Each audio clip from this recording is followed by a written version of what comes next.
আমরা শান্তিপূর্ণভাবে আজকে আমাদের এই কর্মসূচি সফল করবো। ভাইয়ের প্রতি আকর্ষণ করছি আপনার সুন্দরভাবে আমাদের সমাজ ভাই বোনদেরকে সুশৃঙ্খলভাবে দাঁড়িয়ে দিই। সম্মানিত রবীন্দ্র যুবদলবাসী, আপনারা অবগত আছেন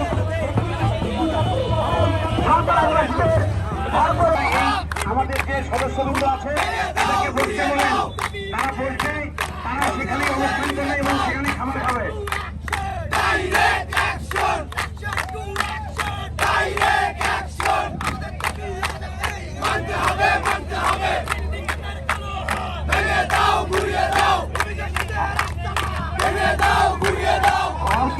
और की